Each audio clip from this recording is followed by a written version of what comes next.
Hi, everybody. My name is Tom Timbrooks. I am running for Oregon, U.S.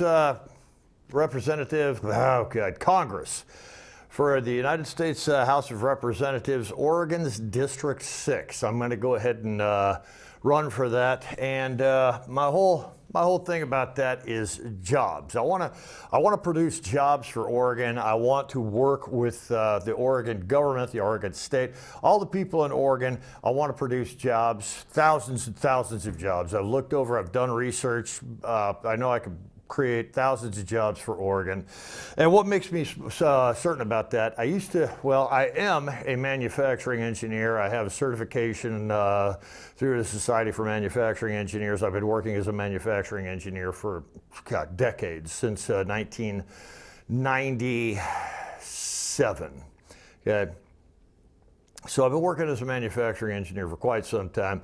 I know all about the manufacturing environment. I know everything that manufacturing needs. I know how to talk to people in the manufacturing field to increase the number of jobs, meet the needs of corporations in Oregon. Now, I am a Republican, but like I've said before many times, I don't hate Democrats.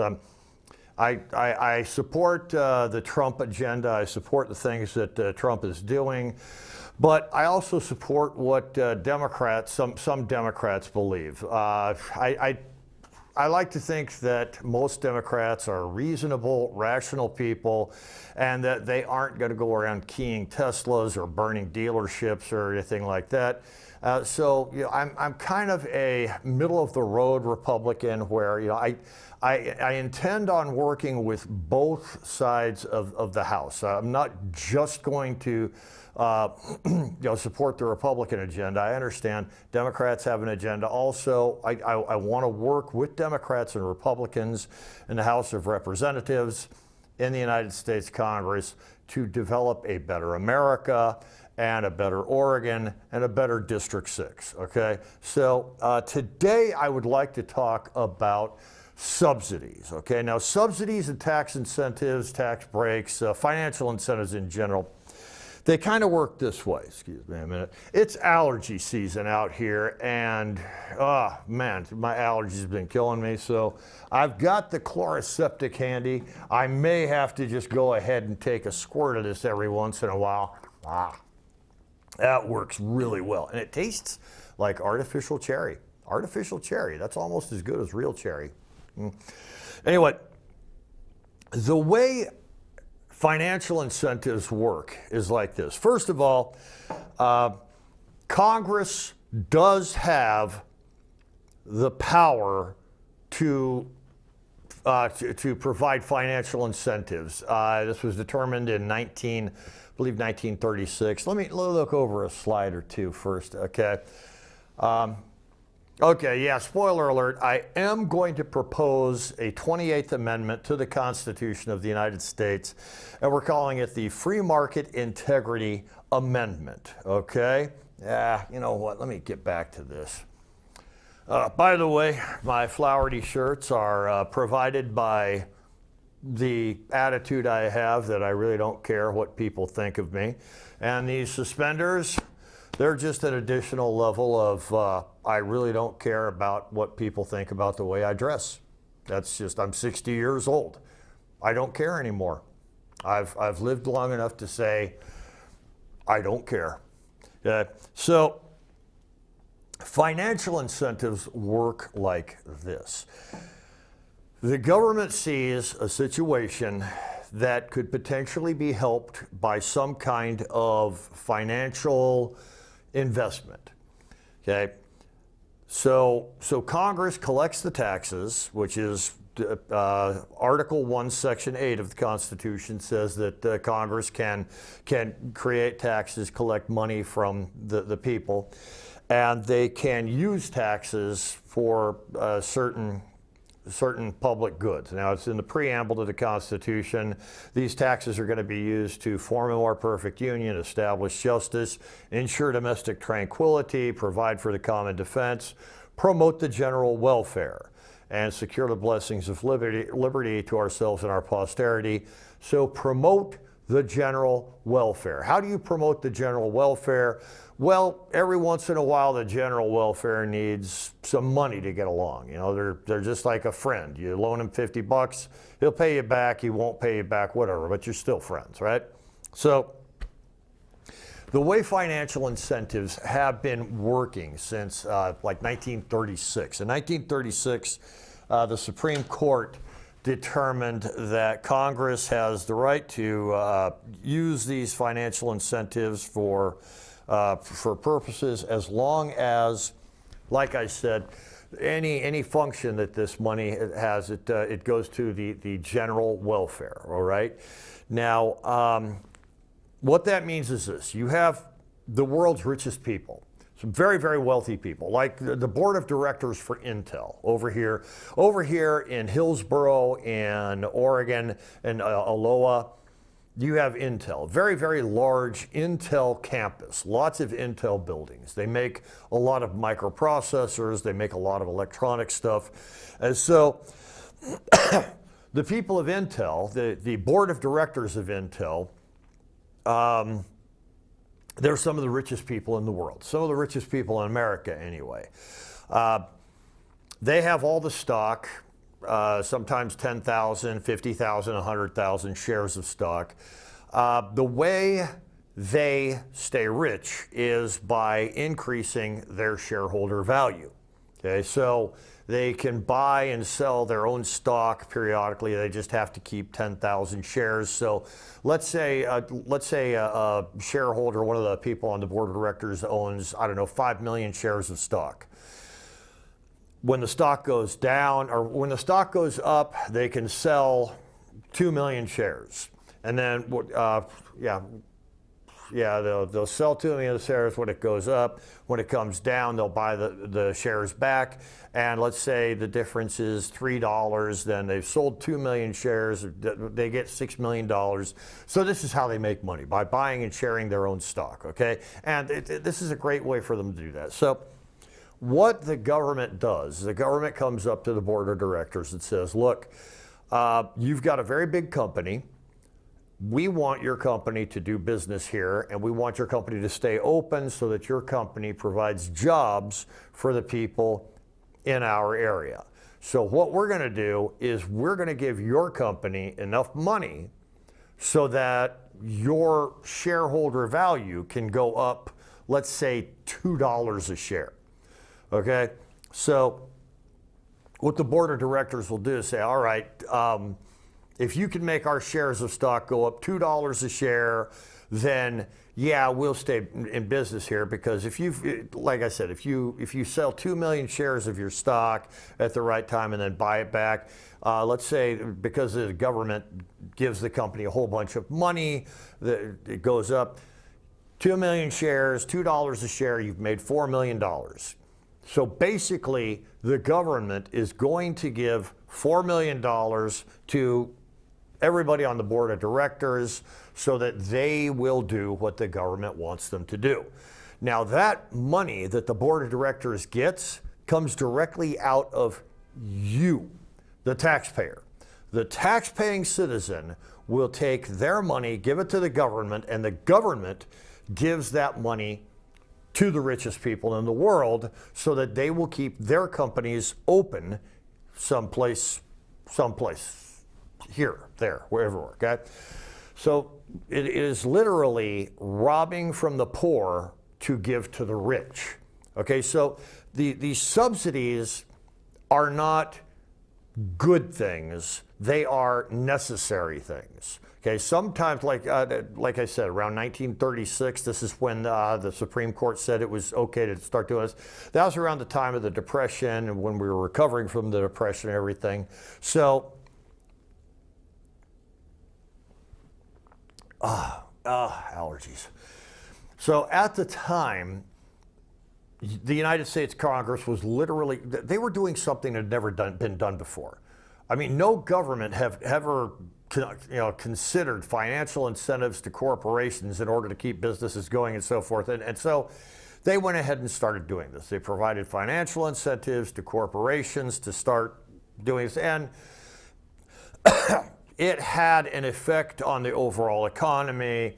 It had an effect on the public good, the public welfare and everything. So it's been going on ever since then. Okay, so that's how corporate subsidies work. Essentially, it is the government robbing from the poor to give to the rich. Okay, that's what a financial incentive is. Now, financial incentives could be tax breaks or subsidies, like I said, or something else, but that's what happens. Poor people give rich people their money so that rich people will keep their companies wherever they're at, okay?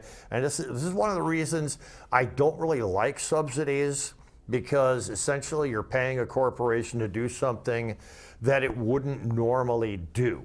And if you're paying a corporation to do something that it wouldn't normally do, that's just, I mean, that's not a good idea, because corporations are corporations because they are led by smart people, productive people, hardworking people. And smart people, it has been my experience that smart, hardworking, productive people are capable of figuring these problems out. They're capable of keeping the companies going, so they don't really need government assistance, okay? But this government assistance has been going on for a very long time, and I think we need to put a stop to it. Not a complete stop, but just, I think that what Elon Musk has done with the Trump administration is uncover billions of dollars. In fact, $150 billion of, not necessarily corruption, but inefficiency. This is government money, your money, taxpayer dollars are going to pay for these corporate programs. Your tax dollars are going straight to the richest people in the world so that they can do whatever they want with them. And so what Elon Musk has done is uncover the inefficiency, uncover the, let's just call it some corruption. I'm sure there's a level of corruption in there. He's uncovered it, okay? But it's always possible because the environment in Washington, D.C. hasn't changed. We have to change the environment that created the inefficiency and corruption. Sorry. So, another shot of this. Chloroseptic, good stuff. Okay, so that's what I am proposing. I'm proposing an amendment to the United States Constitution that will require an advisory board, some kind of transparency in these financial incentives that have been going out since 1936 and they've just been going out. Nobody's been looking into them. Nobody's been asking if they're effective. Nobody's been asking, do they work? Who do they go to? Who benefits? Who pays? Anything like that. Congress has just been shoveling out the money to the world's richest people, and nobody's been asking any questions. So this is what I want to do. If I am elected, or even if I'm not elected, I still want to propose this amendment. I'm going to talk to some of the people in Oregon. If I'm elected to go to Washington, D.C. and represent Oregon's District 6, one of the things I am going to do is propose a 28th Amendment to the Constitution, and I am calling that amendment the Free Market Integrity Amendment, okay? So first of all, money is best understood not as a form of power or wealth, but as a tool, specifically a tool of cooperation. Just as a shovel is the right tool for digging a small hole, money is the right tool for mobilizing a large group of people to accomplish large-scale projects. This analogy applies directly to the role of government. While individuals manage small tasks, government exists to coordinate collective action that individuals alone cannot achieve. When used properly, money allows governments to fund infrastructure, defense, and innovation in service of the public good. However, When misused through poorly aligned tax incentives and subsidies, money can distort markets, misdirect corporate behavior, and weaken the foundations of the constitutional republic. And I think that's something I've hit on before, is that the constitutional republic, the reason the constitutional republic exists is because the free market exists. The free market requires a constitutional republic or a democracy in order for it to exist. And here's the thing, the free market, let's start off with the free market here, okay? Goods and services being traded inside the free market. Well, this free market would love to expand into another free market, and another free market, and another free market. So what they need for that is some form of currency exchange, some form of debt exchange, and we call this money, okay? So the reason that somebody in New York and somebody in San Francisco and somebody in St. Louis can all have a McDonald's cheeseburger that's exactly the same, or a Bud Light beer that's exactly the same in every place, is because capitalism has made it possible for the free market to expand its borders. Okay? And the fact that this free market can expand across the United States means that we can have a a constitutional republic, because the constitutional republic requires a military force to protect the free market. Okay, we need military, we need police, we need FBI, people like that, all to protect the free market so that capitalism can exist, so that the free market can flourish around the world.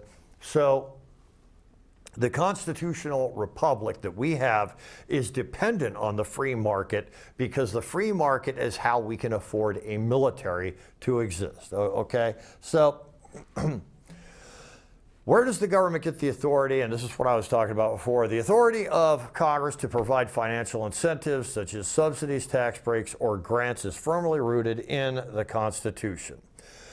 Taxing and Spending Clause in Article 1, Section 8 grants Congress the power to lay and collect taxes, duties, imports, and excise, to pay the debts and provide for the common defense and general welfare of the United States. That's what I was talking about, the common defense. We need a common defense. We need a general welfare. That's how we have freedom. That's how we have our liberty, okay? Since the Supreme Court decision in United States versus Butler, hey, I'm not the best reader in the world. This clause has been interpreted broadly to include financial programs designed to promote economic stability, public infrastructure, and national competitiveness. The Commerce Clause, also found in Article 1, Section 8, authorizes Congress to regulate commerce with foreign nations and among the several states and with the Indian tribes. Of course, I don't know if that's, I don't know if saying the Indian tribes is, I mean, the Constitution was written 250 years ago, okay? This is all wording from the Constitution 250 years ago, okay? So don't reflect on me. It's not appropriate wording nowadays, but it was 250 years ago, okay? So that's what the Constitution says, all right? So there we go. This clause provides the legal basis for regulating and supporting industries that cross state or international boundaries, including semiconductor manufacturing, agricultural production, and transportation, okay? Now, here's the one I wanted to get to. The Fifth Amendment provides critical ethical limitations for financial incentives by stating, "Nor shall private property be taken for public use without just compensation." And this is where I get to saying the government is robbing from the poor and giving to the rich, okay? The Fifth Amendment to the Constitution says the government can't take your stuff away from you unless you are compensated. Now, they may say, well, we are compensating, we're taking your money and we're giving your money to the world's richest people so that they can provide jobs. Well, I've done the math, and there are some of these programs, like billions of dollars, go into these corporations, and the corporations will create, let's say, 1,000 jobs. Okay, let's say $1 billion in taxpayer money goes to this corporation, and that corporation creates 2,000 jobs. Isn't that wonderful? A billion is 1,000 million. So if you give a corporation $1 billion to create 1,000 jobs, each one of those jobs costs $1 million.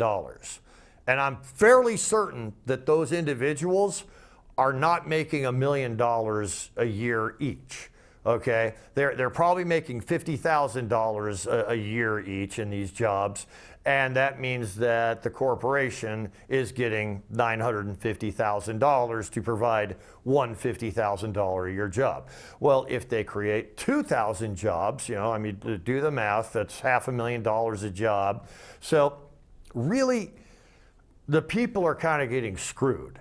Because if we have to pay, let's say, $250,000 to a corporation to create a job that pays $50,000 a year, I mean, come on, we are not getting justly compensated. The Fifth Amendment is being violated by these incentives, okay? So we really need somebody to go in there and make sure that Americans, the taxpayers, are getting justly compensated for any kind of funds that the taxpayer provides to corporations to provide jobs. That's the nature of this amendment.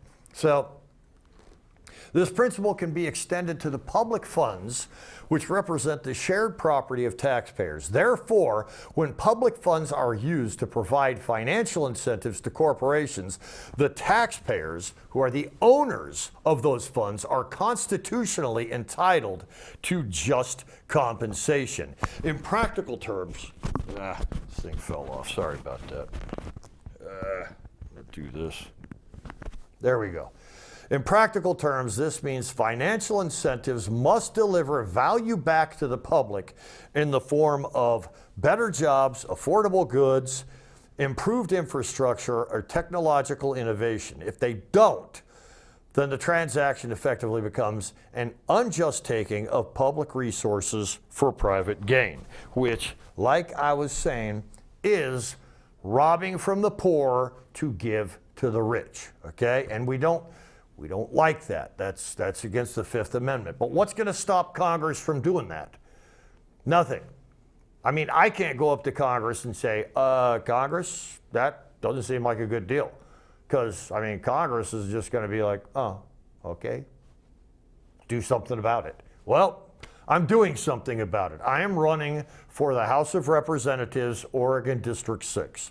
I am running so that I can fix this system. This is going to be, okay, what Elon Musk has done, find all this corruption. This is going to change, this amendment will change the nature of the environment in Washington, D.C. And I'll show you how. Okay, so these constitutional, my microphone is such a pain in the butt. I hate this. These constitutional provisions collectively empower Congress to implement financial incentives provided they serve the general welfare and support interstate or international commerce. Okay? So the free market is the foundation of the republic. The U.S. was founded upon the principles of individual liberty, voluntary cooperation, and decentralized economic activity, hallmarks of the free market. Like I said, we need the free market to keep America going. Capitalism, as practiced in America, functions as a mechanism within this free market framework. And it's like I'm saying, I know that economists will say, capitalism, free market, they're the same thing. They function together. They complement each other. But the free market would exist without capitalism. Capitalism cannot exist without the free market. Okay, so there is a difference there. Okay, so it's okay to use them together, but understand they are different things. It channels capital towards productive enterprise, encouraging innovation and risk-taking. But when government intervenes excessively or improperly, it shifts corporate focus from serving customers to pursuing compliance, credits, and political favoritism. The government's proper role in the economy, and this is something I liked about something Barack Obama said. He said, it is not the government's purpose to control free enterprise. It is the government's purpose to create the environment where free enterprise can flourish. And that's something I agree with. I said, yep, he's a Democrat. I agree with what Barack Obama says about that. He hit the nail right on the head there, you know, but I mean, knowing it and actually doing it are two different things. You know, I mean, the president, like he said also, he is not a dictator. He's not an emperor. Just because the president has a good idea and wants to get something done doesn't mean it's gonna get done. I mean, if something could be the greatest idea in the world, doesn't mean people are gonna do it, okay? So, this includes enforcing contracts. Well, let me see. The government's job, yeah, the free market can thrive. This includes enforcing contracts, punishing fraud, safeguarding competition, and investing in infrastructure. In some cases, subsidies or tax incentives can be justified, but only if they serve to correct genuine market failures or enhance national competitiveness without distorting corporate focus. Okay, now, the infrastructure part. What is infrastructure? Joe Biden, during his administration, one of the things he said, he held up a silicon wafer, one of the silicon wafers that we make over there at Intel. And this silicon wafer's got microprocessors on it, and if it were a good silicon wafer, they never would have given it to him, but there were failures on it. So he's looking at this silicon wafer in fascination, and he holds this up and says, this is infrastructure. That is not infrastructure. Infrastructure is the roadways, it's the freeways, it's the intersections. It's what allows people to take their finished marketable goods to a marketplace where they can be sold. Okay, so infrastructure is all of the stuff that provides for corporations, any kind of business to flourish. Clean drinking water, that's part of the infrastructure, because clean drinking water is provided to corporations and businesses so that they don't have to go out to a farm and get their own. If you have a business that has a source for clean drinking water, then people can come to that business and they don't have to bring their own drinking water. So that's a good thing. Plumbing, sewage relief, things like that. That's infrastructure, okay? Now, police department, National Guard, the military, that is also part of the infrastructure, because without the police, interstate business would be impossible, because a person going from Alabama to Oklahoma, those people might get robbed on their way through Arkansas or Mississippi or wherever. So I mean, you know, if people can get robbed, then infrastructure is necessary to prevent any kind of interstate business from having anything bad happen to them, or have to pay for, you know, some kind of extortion fee to come through your state. Okay, so that is infrastructure. Infrastructure is that which secures the ability of the free market to exist. Okay, and that is one of the things that we pay for with our taxes, is infrastructure. Okay.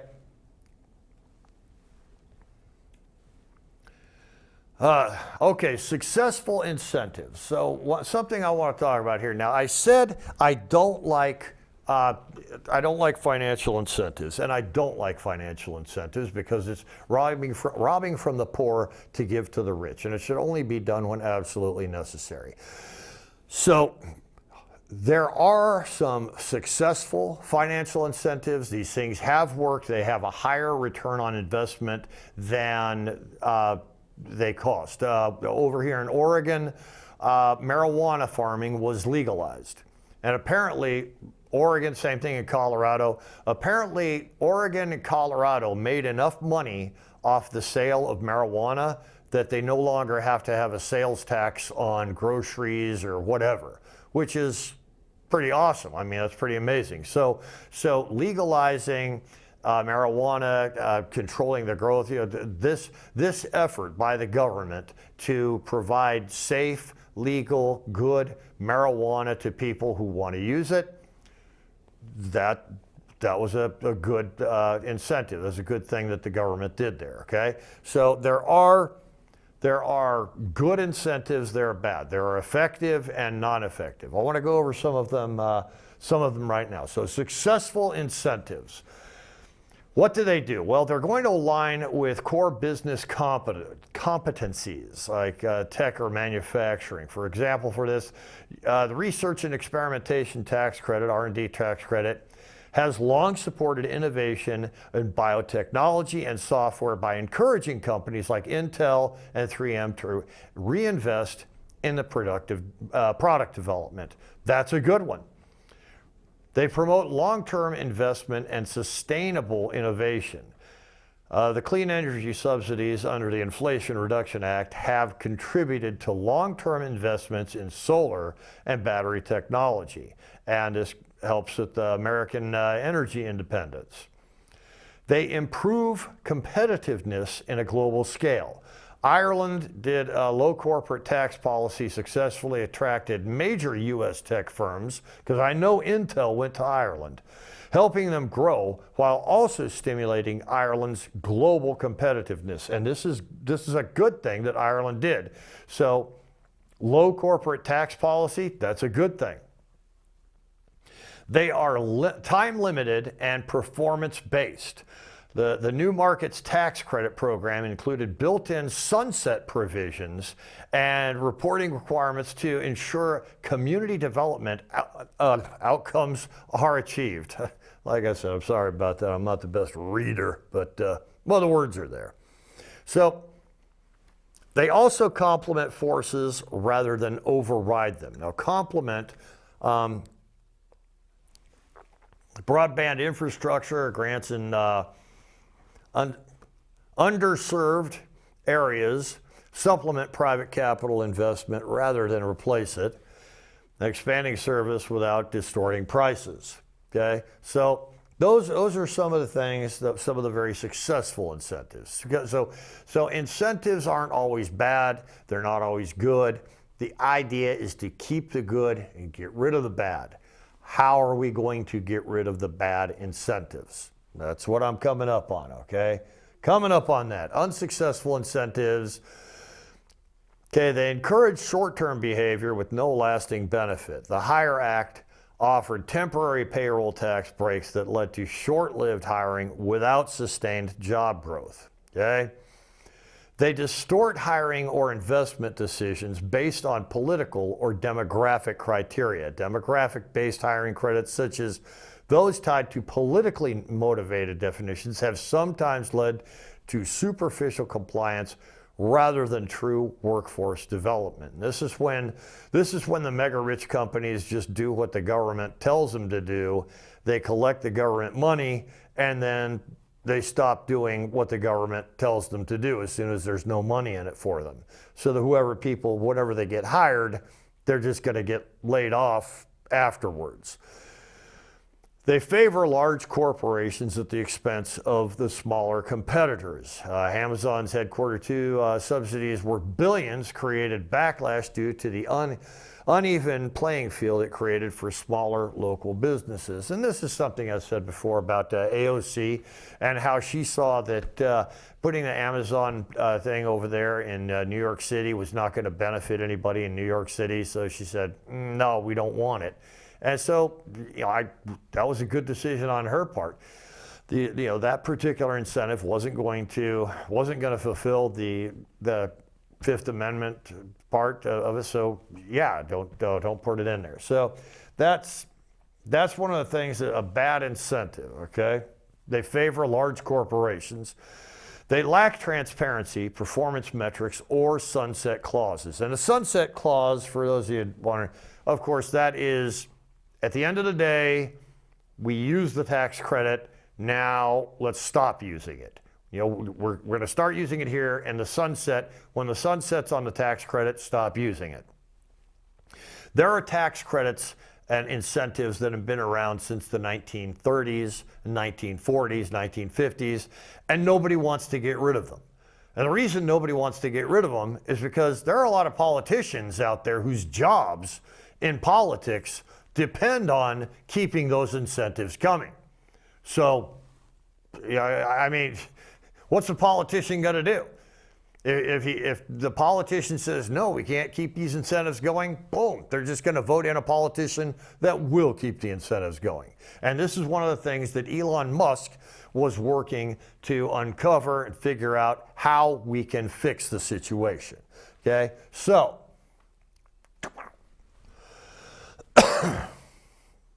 they create dependency or invite rent-seeking behavior.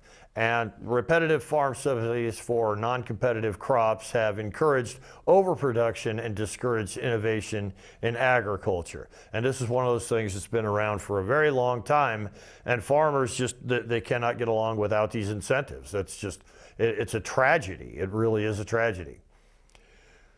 So examples of positive impact. What is a positive impact of the incentives? Well, the tax credit, it drives innovation and technological advancement. Companies like Qualcomm and Lockheed Martin have credited their R&D tax credit with their continued innovation in defense and wireless technologies, which is a great thing. Clean energy investment credits spur growth in emerging sectors like electric vehicles and renewable energy. Tesla leveraged investment tax credits to expand gigafactory production and accelerate adoption of EVs globally. And then all those EVs are getting keyed, jerks. Workforce training subsidies, strengthening the labor market by improving skills and productivity. Siemens and Toyota have used workforce development credits to expand apprenticeship programs, leading to long-term employment pipelines. And negative impact. You got positive impacts, you got negative impacts too, okay? So demographic-based hiring credits, they risk prioritizing tax gains over qualified hires. Some firms have cycled through short-term hires just to qualify for credits with little investment in employee retention. And this is where you have women and minorities who get jobs just because they're women and minorities. And they get into these jobs and they really don't accomplish anything. As I used to, when I was working over at the Intel facility, there was a female minority there. She had a PhD in chemical engineering. And she was assigned a job that required a high school degree at least, and maybe an associate's degree in electronics. You really didn't need a PhD in chemistry for this. I've been in semiconductor for a very long time, and I will tell you, back in '97, when I first started doing the manufacturing engineer thing, I had a bachelor's degree, and that's all you needed. Because the bachelor's degree would get you what whatever smarts you needed to understand the equipment and the processes. A master's degree would generally mean that this is an engineering manager. Well, if you had a PhD, a doctorate, that generally meant that you did research. And the research that you were doing is the research that the company depended upon to go into the next decade, the next, decade, I don't know, most companies don't really think more than a decade, but let's say next year, next quarter, next 5 years, next decade, next 20 years, whatever. So that is what she should have been doing, but she wasn't assigned that. And the reason she wasn't assigned that is because the government provides the company with money to hire her, and the company just knows, well, what if we get rid of her in a year and bring somebody else in that is a minority female? We'll be getting the tax credits and tax breaks and all the money, and we don't actually have to teach her anything. So this is an injustice towards the taxpayer, but more so, it's an injustice to her. I mean, here is a minority female that has worked her way through doctoral school. She has a PhD in chemical engineering. She is at the top of the hill. She should be assigned something more. She should be put in charge of some kind of research. But instead of that happening, they're just using her to get tax benefits. So this is an injustice to her more than anybody else. She will never, because of these tax credits, she will probably never get to a point where she can actually utilize her real talents. And that's just, that is just a crime. That's just wrong. So, and that's a demographic-based thing. So they're non-refundable energy credits. They benefit high-income groups disproportionately. Home solar credits often favor wealthier households who can afford upfront installation costs, sidelining lower-income families. And that is true. To get that tax credit, you have to be rich. Industry-specific bailouts without metrics encourage inefficiency and dependency. The auto industry bailouts in 2008 lacked sufficient restructuring requirements, leading to short-term recovery, but long-term cultural inertia. So basically, these things are not effective because they're just throwing money at a problem. You can't just throw money at a problem. You have to look into what the root cause of that problem is. Subsidies encouraging new college graduate hiring over experience. That's what NCG stands for, new college graduate. They weaken institutional knowledge that damage quality and reduce global competitiveness. The semiconductor firms that favored new college graduates over seasoned engineers experienced yield issues and longer product development cycles. And this is something I have personal experience with. Back a long time ago when I worked at Motorola, I got out of the Marine Corps, I started going to college, and while I was going to college, I got a job working at Motorola. It was a compressed shift. It was fantastic for going to college. I could go to college, get my credits, and work at the same time. So as I was getting my credits, the company realized I was getting better and better and better. I was making all kinds of improvements that merited engineer status, but I didn't have the bachelor's degree to get the engineer status. So eventually I did get the bachelor's degree, so they could have provided me with a much higher status. They gave me sort of a job as an engineer, but it was sort of a token job. Because what they really wanted was to get these new college graduates in there, and they were going to get paid a whole bunch of money for bringing in all these new college graduates.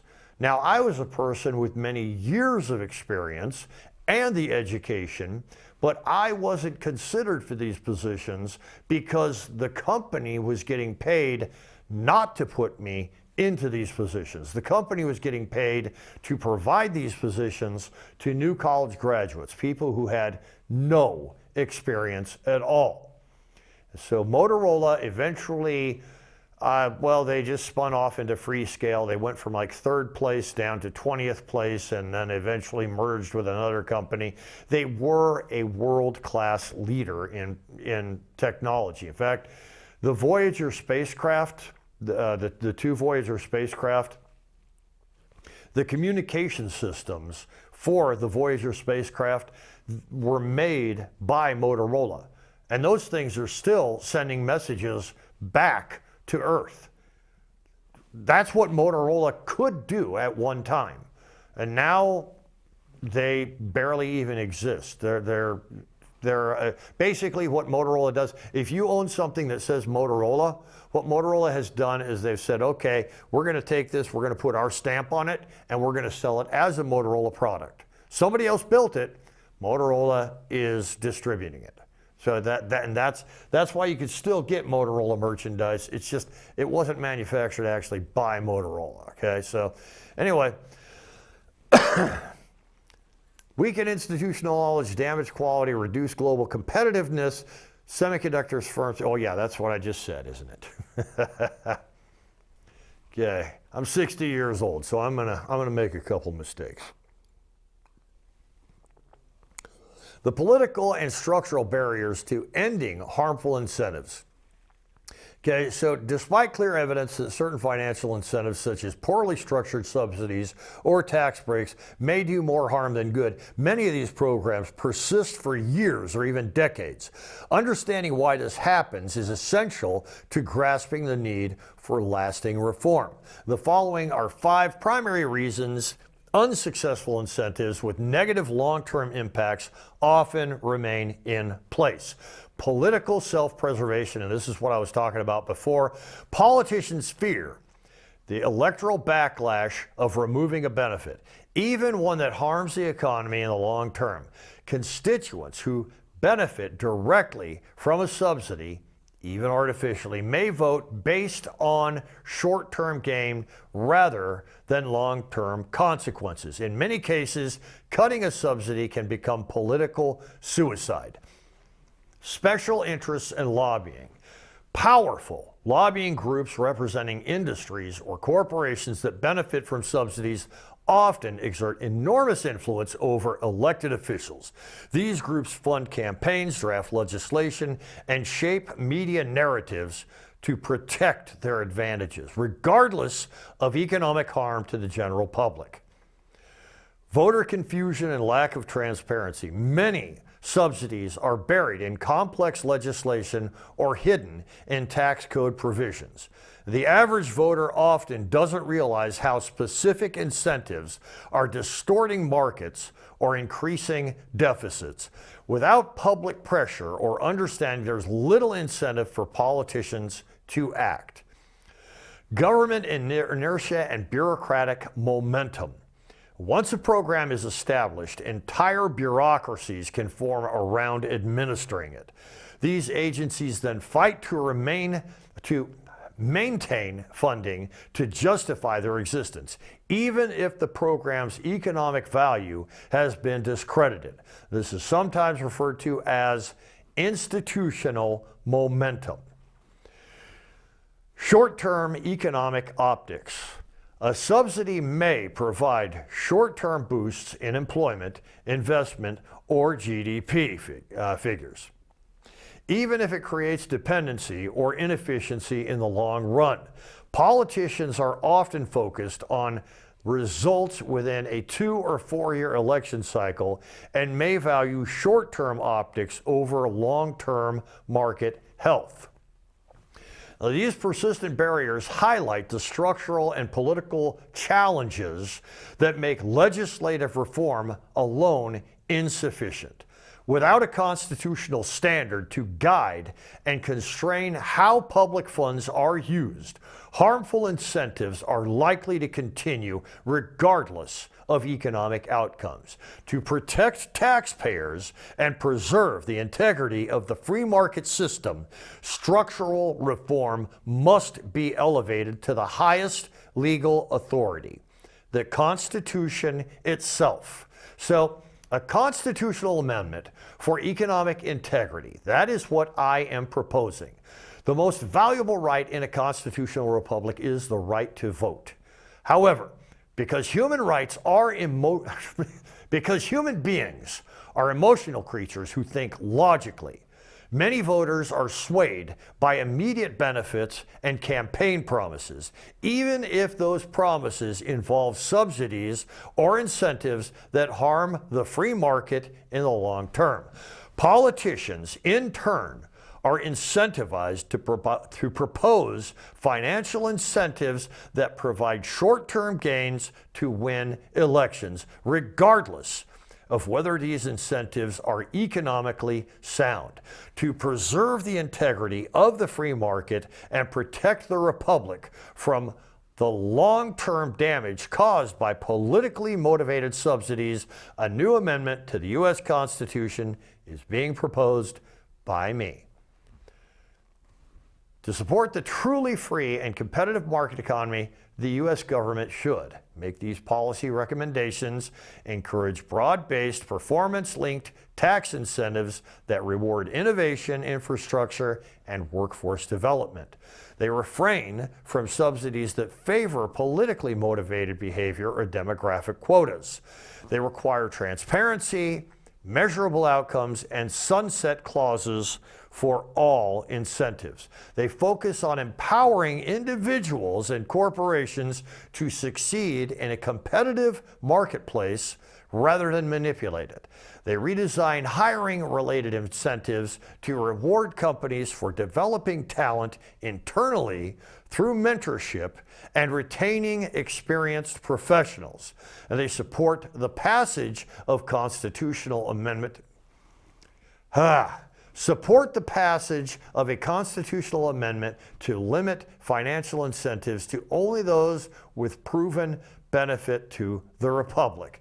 A constitutional republic depends on a free and fair marketplace, one where voluntary cooperation and merit determine success, not political favoritism or regulatory complexity. When tax incentives and subsidies are aligned with free market principles, they serve the republic. When they are misaligned, they weaken it. It is not government's job to replace the market, but to protect it, preserve it, and ensure it remains free. A constitutional amendment focused on limiting financial incentives to only those that return measurable public benefit would enshrine these values in law and protect future generations from politically driven economic mismanagement. So, Amendment 28, here's where I'm getting to, the Economic Integrity and Incentive Accountability Amendment. This is the amendment that I am proposing. Section 1. Congress shall have the power to grant tax incentives, subsidies, or financial benefits to private or public entities only when such measures are supported by independent, verifiable evidence demonstrating the potential for a positive return on investment, measurable enhancement of the national economic competitiveness, or advancement of the general welfare. That's the preamble to the Constitution again.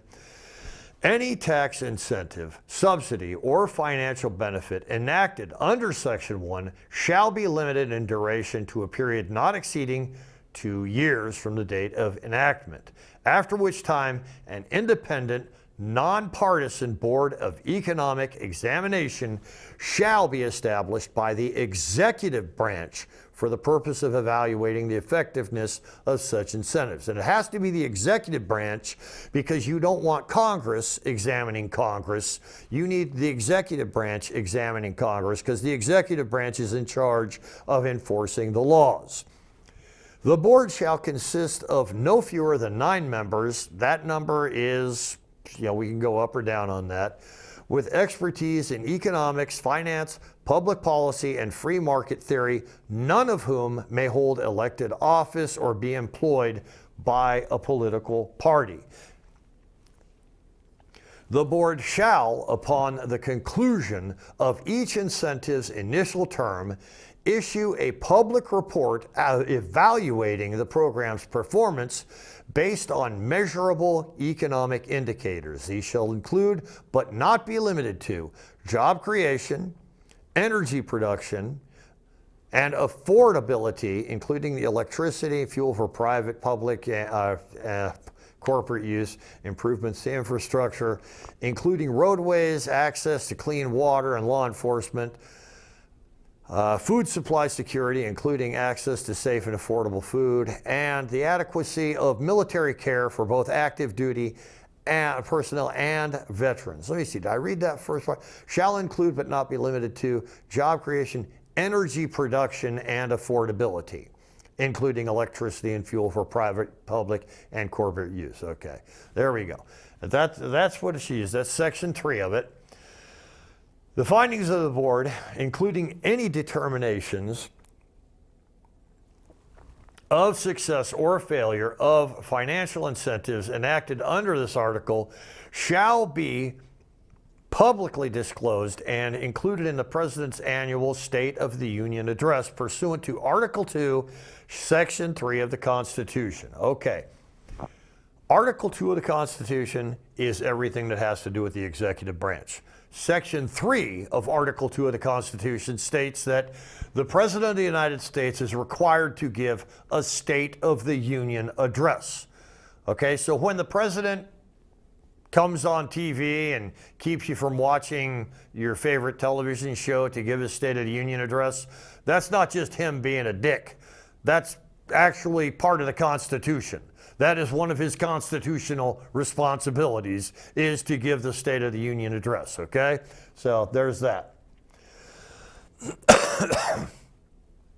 No tax incentive or subsidy shall be renewed unless the board has determined in writing that the program produced a net positive return on investment and remains consistent with the principles of a free market economy. Any renewal shall be for a period not to exceed 2 years. No incentive may be renewed more than 2 times without a simple majority vote in the House, Congress, and vote of both House and Congress and a public hearing. Okay. I'm going to change the wording in that. No incentive may be renewed more than 2 times without a simple majority vote of both the House of Representatives and the Senate. Okay. Oh, I see. It says both houses of Congress. Okay. So one House of Congress is the Senate, and the other is the House of Representatives. Okay. So both houses of Congress and a public hearing. Okay. So that's, I was reading that correctly. I was just saying it wrong. Nothing in this article shall be construed to permit the taking of private property for public use without just compensation, nor shall this article abrogate or diminish any protections guaranteed under the Fifth Amendment. Remember, the Fifth Amendment, that's the one that says you can't take without giving. Okay? Congress, did I skip over one? Nope, didn't. Congress shall enact all necessary and proper legislation to carry this article into effect within 1 year of its ratification, okay? So that is the proposed Free Market Integrity Amendment, okay? Thank you very much for listening. Now, that is the amendment, okay? And that amendment, what it is going to do is it is going to give Congress the ability to audit itself, or well, it's going to give government the ability to be audited. And like I said, a lot of these senators and representatives, people in government, they would love to get rid of these tax incentives, these financial incentives. They would love to get rid of these things, but the problem is their hands are tied. It could be political suicide. Okay, so by creating this amendment, we provide government with the necessary tools to go ahead and get rid of amendments of financial incentives that aren't working. This is one of the reasons we're $35 trillion in debt. Okay, I mean, we are big time in debt, and this kind of thing needs to happen. And this amendment, it will support what Elon Musk wanted to have done, or to everything that he has done by figuring out all this inefficiency and corruption and everything. This amendment will give government the tools to prevent the environment in Washington, D.C. from going back to what it was before. So when Trump cannot be elected again. He will not be elected again. Okay, so a Republican might be elected again, but without this amendment protecting the work that has already been done, the next administration can just go back and undo everything. This is one of the reasons that Lincoln had to pass the 13th Amendment outlawing slavery. Slavery had to be outlawed according to an amendment to the Constitution, because if you didn't have the amendment, America could have just gone back to owning slaves. So an amendment is necessary to secure all of the good work that Trump and Musk and the rest of the people have accomplished. And they've done some amazing, amazing work, and they have done it free of charge. I just say thank you, Elon Musk. Elon Musk, you are a great American. Thank you very much. And Donald Trump, you have lost over $1 billion of your wealth, of your net wealth, helping America to be a better place. Thank you to Donald Trump, thank you to Elon Musk, and thank you to everybody who has worked on this. Now, I'm going to make a prediction about the Donald Trump presidency, okay? This prediction I'm going to make is, I know there's going to be some people who aren't going to like it, but here's my prediction. By the end of the Donald Trump presidency, you are going to have two groups of people in America. America is going to be divided into two groups of people.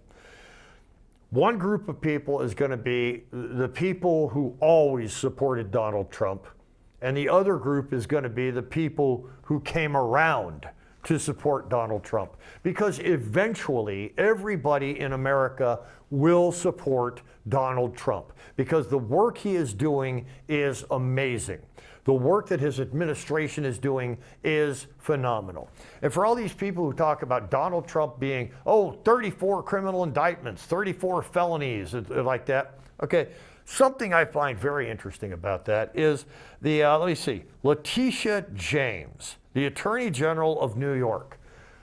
She is the one that prosecuted Donald Trump for all of the stuff that he did.